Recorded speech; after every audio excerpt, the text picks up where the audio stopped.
everybody. It's nice to see you. Congressman John James joins me this afternoon. It's good to see you. Thanks for having me.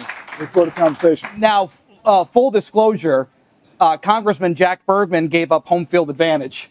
He is stuck in an airport in Atlanta, so he was unable to make it. So it's going to be nice to spend some time. Have you all to myself. Yeah, that's right. That's right.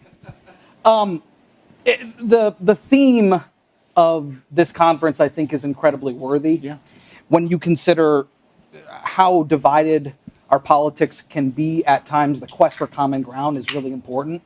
And the parallel themes I find to be just as fascinating. Now, I did write myself a special note because when I was going to say WTF, I had to make sure that we didn't go with the common vernacular. But what's the fix? Yeah, no, not today. Not today, Congressman.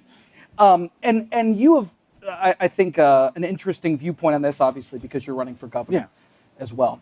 I do want to get your thoughts on some breaking news this afternoon. Michigan State University President Kevin Guskowitz is stepping aside. What did you make of that, especially when you consider there are some calls to re-examine how board members are selected here in the state of Michigan?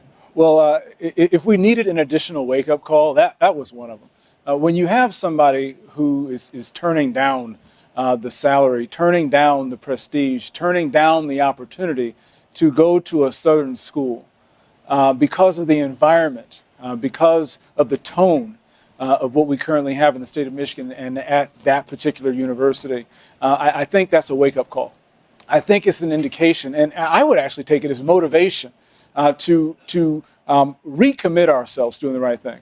I think that leadership is important, which is the reason why I started off my campaign with our ethics and transparency agenda. You cannot have accountability until you have transparency. And ethics should be the cornerstone of each and every single thing that we do in the state of Michigan. It's how I run my life. It's how I've done things since the time I was a cadet with our honor code. Will not lie, cheat, steal, or tolerate those who do. And sadly, it seemed like this individual felt like he couldn't do both at the same time. And that's sad. But that creates an opportunity for us to drive accountability from the top and make sure that we bring a little bit of sanity and bring some well-deserved accountability, not just at the K through 12 level, but also at our university levels, to be a state that is more attractive to the best talent. Because again, it is a massive indictment on what we have going on in the state when you have somebody who's turning down a job like that, taking a massive pay cut and going where, frankly, a lot of our population is to the south for new opportunities. So we're going to reverse that. We're going to change that by doing what works, and of course, by focusing on ethics, transparency, and accountability.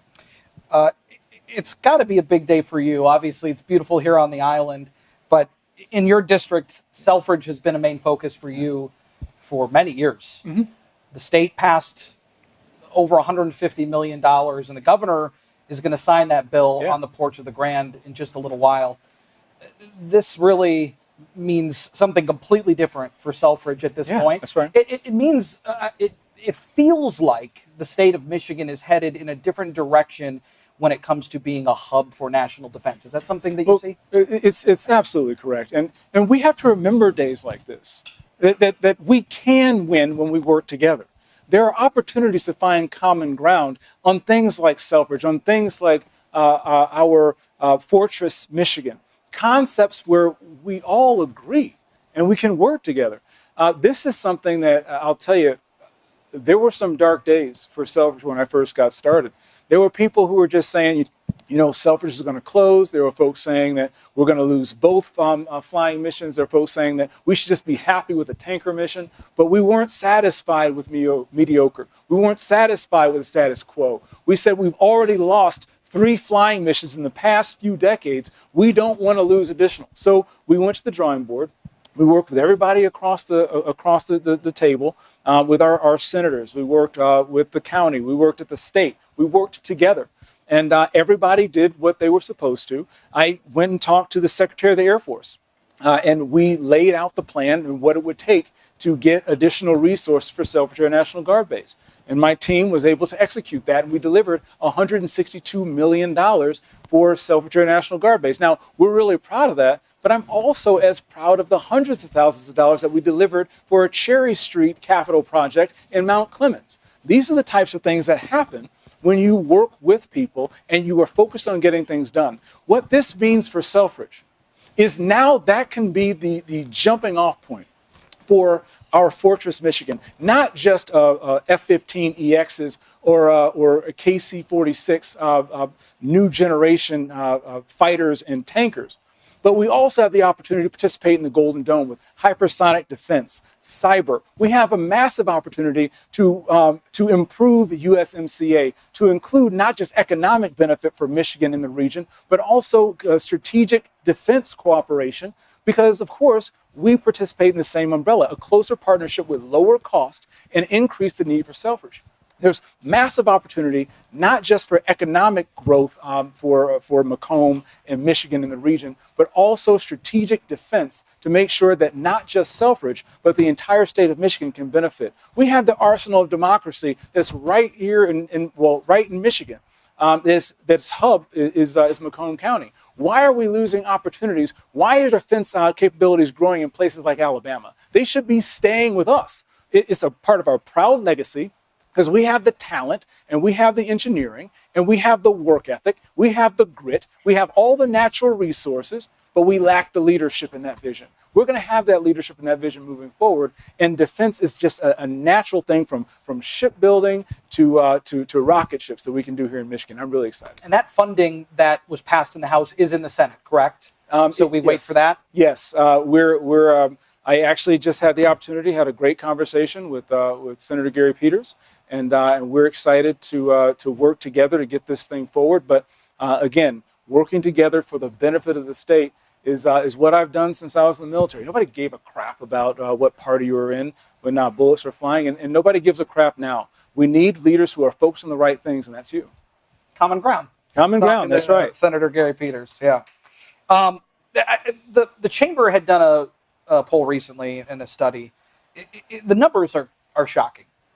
33rd in those with a college degree here in the state of Michigan. 40th in per capita income across the United States. 45th in unemployment rate. 45th in attracting high tech jobs here in the state of Michigan. Why is that? We are the 10th most populated state in the country. Quite frankly, it's unbelievable that we have fallen to that depth. Why is that, do you think? Well, it is believable because the leadership is not focused on the right things. We need leadership that is focused on the right things. And in my entire life, the only thing that I've ever seen that can change environment, change culture, change philosophy is leadership. Why are we getting bogged down with things that we know don't work? We need to do the things that work. It's not partisanship. It's about pragmatism. It's about getting things done and work with anybody to do it. We need a customer service obsessed culture in the state of Michigan that is focused on businesses of every size, but particularly small businesses. Access to capital, access to contracts, and also help dealing with the compliance and the regulatory burden that we're seeing come out of Lansing. We need a new environment that's more hospitable to business, with the tax, tort, and regulatory reform that's required for businesses to flourish and grow. And you also need a change in philosophy. There's this obsession with trying to attract businesses from all over the country and all over the world. Why don't we take care of the business that we have first? Why not take care of the people who are paying taxes first? We need to take care of the people who are struggling and hustling each and every single day. And so rather than doing anything else, we're going to start by focusing on retention first, then reclamation, and then recruiting. Because I'll guarantee you, you all run businesses, you get it. What's the best way to attract talent? What's the best way to attract investment? It's to treat the talent investment that you have with respect, to treat it with dignity, and to allow it to grow and flourish. I guarantee you, if we treat the businesses that we have with respect, if we allow it to flourish, you're not going to have to worry about recruiting talent. We just lost an MSU president because they thought they had better opportunities at Clemson. That's an insult. We are made for more than scrounging by and surviving. But the answers we need are not in Lansing. The answers that we need are among the 10 million people that make this state great in the first place. So all I'm going to do is make sure that you have the resources, build the bridges, tear down the barriers to your success, get out of your way, and let you flourish. Kevin Costner in A Field of Dreams said, if you build it, he will come. I'm going to take liberties. If you build it, they will come. How do we attract more people into the state of Michigan? Is it a chicken or the egg? Does education have to come first? Do jobs have to come first? Or can we chew gum and walk at the same time? The answer is yes. Perfect. Yes, all the above. We have to walk and chew gum at the same time. Everyday people around the state of Michigan have to be parents. They have to work multiple jobs. They have to be the softball coach and the soccer coach. We deserve a government that can do the same thing, right? And so, but we do need a focus, and the focus should be affordability. The second thing we need to focus on is affordability. Can you take a guess what third is? I'd love to hear what you have to say. Affordability. And you know how we can do that? Is that we can get some stupid stuff out of the way that are driving costs up. Among them are harmful energy mandates that increase the cost of everything from gas or groceries. All thing we can do is increases housing costs. Also things we can do increases healthcare costs. By rolling back some of these harmful mandates, addressing some of the legal environment that's driving up these costs and liability, the ambiguity associated with some of the housing contracts are driving up costs because people are afraid of trial lawyers and their insurance companies. These are things that are adding at minimum $3,000 per man, woman, boy, and girl in the state of Michigan. By doing things that increase affordability, we lower the cost of living and increase the standard of living. And so by focusing on those things and making sure that we're doing those things day one that improve the lives of Michiganders, because of course we need to have a long-term plan. We can't continue to abide the whiplash from one administration to the next, but we need to make sure that we're doing things on day one to improve people's lives, but we're also looking forward in the future to make sure that we're putting in positive, sustainable, economically beneficial policies for everyone that will stand the test of time. I want to get to education as well. One of the numbers that came out of the Chamber study was 44% in student reading efficiency here in the state of Michigan. I mean, that's essentially bottom of the barrel. Math scores are sagging. How do we turn those around for our kids to make sure that they are equipped to head to Michigan State, or that they are equipped to head into the world when they get their degree or when they're ready to get out there? So who has a business or works at a business in here? Raise your hand, please. All right, so quite a few of you. Who's ever heard of what gets measured gets done? Okay, you've heard. It's really easy. But we don't have to imagine what works. We just have to remember. We just have to do what works. In states that have the highest literacy, you can't go to fourth grade until you can read at third grade level. In states that have the highest literacy, we're able to track the performance in classrooms so we can get the teachers that need additional training and resources, and we can bonus out the teachers who are doing a great job and leverage the lessons that they've learned across the state so everybody can benefit. We increase innovation, we increase competition, and we also increase accountability and transparency. We have to focus on the fundamentals. And the fundamentals are literacy, numeracy, and truancy.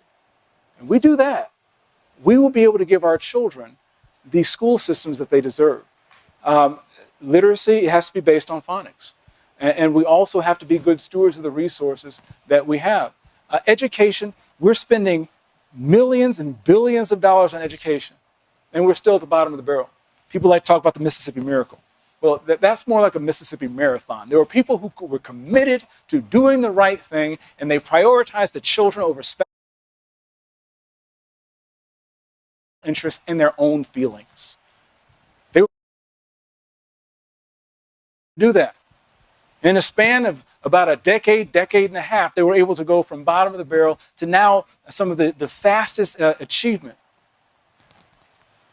My family is from Mississippi. My parents moved here not just for a better job, but so their kids could have a better life, better education. And now within one generation, my children may have to leave to find it. That's insane. That's not what it should be like in Michigan. But in Mississippi, they're educating their children to a higher level at $6,000 to $7,000 per pupil less than we're doing it here. Don't tell me my babies can't learn. Don't tell me my babies can't get this. My babies are just as good or better than anybody else's in the world, but we owe it to them to make sure we're giving them the resources and let them know that we will not quit on them, that failure is not final, that they are here to learn and we believe in them. And so we owe it to them to make sure that we're doing every single thing in our power to get them the resources that are necessary, and bleeding off 50% of the money that we're spending in taxes in the school system, bleeding that off into overhead because we have more school districts in Southeast Michigan than the entire state of Florida is not the way to do it. Bleeding off that resource because we don't know the teachers that need additional time and training to be able to educate our children, bleeding off those resources because we're not allowing parents to opt in to a program that we passed last year through working family tax cuts that allow parents to send their kids where they'd be safest and most successful. These are the things that we need to have the courage to do right. The answers we need, again, are not in Lansing. The answers that we need are in households all over the state of Michigan. But the best leaders are the ones who trust the people. I don't trust a government that doesn't trust me, and you shouldn't either. We're going to put the power back where it belongs, where it was intended in the first place. Back in the families that know best what their children need. We probably need 5 hours to get to everything, quite frankly. But I do want to talk a little bit about the common ground aspect of what we're here to talk about. Yeah. What would that look like under a John James administration? What does that look like now for you as a leader of your community, as a member of Congress? How do you go about that to make sure that you're getting everybody's input, viewpoint, thoughts? Well, I think I kind of had the cheat code because being in the military, you don't care what party somebody's from. You don't care about their race, color, creed, sexual orientation. You have a mission to accomplish. Mission first, people always. In business, growing an automotive logistics company in Detroit, you don't care where people come from. You're there to take care of your customer. You're there to take care of your employees. And in business, in Congress, I've delivered for every corner of my district, whether it's Shelby Township or whether it's East Point. We can point to things that we've delivered for everybody. And so representing a place like Southern Macomb, people are not shy about their opinions. And so I think that it's helped make me better. And it has helped remind me what we're here to do and why we're here to do it.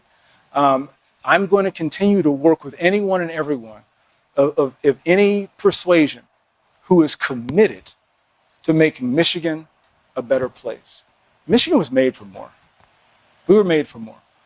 And we're not going to do it with half a party or half a state. We're going to have to do it together. And this is about leadership. Who is the leader who you trust to deliver on the promises they're making? Who's done it in the past? Who has the experience bringing people together to accomplish tough missions? Who has the experience running a business before they try to run a state? Who has the experience bringing back resources from Washington that we so desperately need to fix everything from our infrastructure to our schools to our healthcare? There's only one. And I submit that I will continue to serve each and every single one of you as long as I have breath in my lungs. And I know you're capable of that. You've got little kids at home. So I know for sure that's in the DNA. How do you see the state evolving in the next 10 years? Well, I'll tell you what. You know that scene in Taken where Liam Neeson is talking to his daughter? You imagine how terrifying it must have been, but he remained calm. And he said initially, the most important thing you can ever say when something is going wrong, you have to tell the truth. You have to tell the truth. He told his daughter in that moment, they are going to take you. And then he gave her some very clear instructions, and she followed those instructions, bless you. And then when she did that, it helped put him in a position where he could help himself. We need that same thing right now in Michigan. We need to tell the truth. Right now, we are losing population at a rate that we are going to lose a congressional seat in the next census. We need to put a plan that we need 430,000 new people to be able to retain the power in Congress to get the resources that we have here in order to get the population growth that we need. We need a lot of things to go right, from economic mobility, public safety, educational excellence, a government you can trust, and public safety and healthy families, excuse me. You need to be able to do all those things right to get to that point. But again, having that vision for what we need to restore Michigan, to restore hope, to restore trust, to restore wellness, to restore beauty. These are all the things that we're going to need long term. But the short term, guys, let's opt into the federal tax credit so parents can choose where to send their kids. Let's repeal harmful mandates that are increasing the prices of everyday items and building a house. Let's do the things right now that will improve people's lives today, and then build toward that vision that we can all get to together. We all want the same things. We all want a safe, healthy, and prosperous life for our children. What are we fighting about? We're on the same team. One team, one fight. We are a United States of America. Our framers knew that we had to continue to work toward a more perfect union. And part of the reason why we're stagnating is because we're not moving forward. We're being whiplashed left and right by the ideological poles and forgetting the fact that our North Star should be ahead of us. Yeah. And so having leadership that will submit to the Lord and serve his people are the only way we're going to get out of this. Yes, they are going to take our MSU president.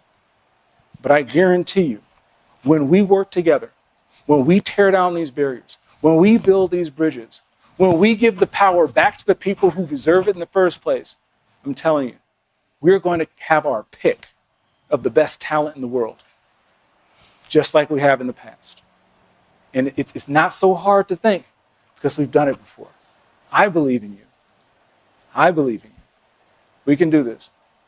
Well, then you are going to be very busy. Congressman John James, ladies and gentlemen.